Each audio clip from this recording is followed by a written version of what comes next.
Hello, what's up sa inyo mga ka-alright? Mamo po, Ang last nga, no? oh, sorry ka. Asa kailangan ko?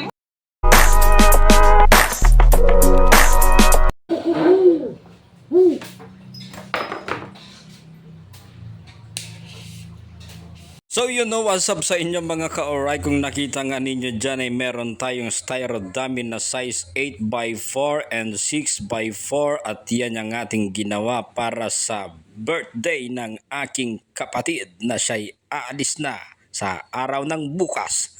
Actually, hindi pa naman niya birthday kasi ngayong magiging birthday niya ay by October 8 pa, kaya lang in advance namin. Advance for 5 years na, baka 5 years or 4 years na siya bago makabalik mga ka-alright. Kaya tol, ingat ka kung saan ka man at mapapadpad at kung ano man yung landas na tatahakin mo, sana'y maging masaya ka.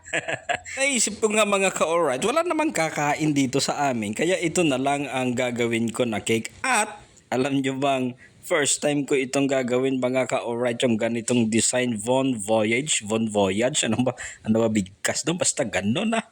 At ito naman ginagawa kong 7x2 mga ka-alright, ay nilagyan ko lang to ng advance happy birthday sa lahat ng birthday na daraan sa iyong buhay.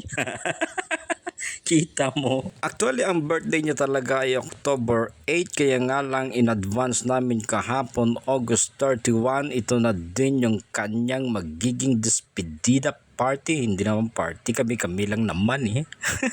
And way back nga dito sa ating cake mga ka-alright, na yung nag-design nga dyan yung pinsan ko ay nag-print lang ng ganyan na mapa mga ka-alright. Pagkatapos ay hinanap ko kung nasaan yung Pilipinas at Iloilo, parang wala, ang liit-liit pala. Alam nyo bang gusto ko na itong gawin, kaya nga lang wala namang nagpapagawa, kaya naisip ko ito na lang yung magiging design niya kasi nga alis sasakay doon sa aeroplano. First time! First time sasakay sa aeroplano. Sana wag ka mahilo. Para naman sa mga nagtatanong, kasi may nakita ako sa comment section kung ano daw yung ginagamit ko na frosting mga ka-alright. Ang gamit ko na frosting ay walang iba kundi ang Bakersfield Whip It. At dyan na nga, nagde-design na nga ako dyan, pero ewan ko ba, hindi ko nausog yung camera, tabingi. Hindi nakapokus, pero okay lang yan mga ka-alright ah. Basta ginagawa natin yung mga pagde-design, di ba?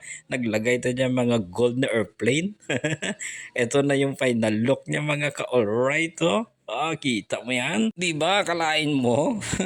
Para siyang piloto. Ayos lang yan. Hello, what's up sa inyo mga ka-alright? Mamo po, maratang ni mo ka na yun. At ito na nga nangyari nung kagabi mga ka-alright, at inihanda na ngayon mga iba-ibang mga pagkain dyan na merong manok na native na sinabawa na alam nyo na yun. Bakit nga hindi na maingay yung manok ngayon? Uy, joke lang yun ha, akala nyo ha. At andyan nga din yung bangus at meron pang laing. Ang sarap niyang laing mga ka-alright. At syempre hindi mawawala yung kanin at coke. At dumating na nga yung mga bisita niya mga ka-alright.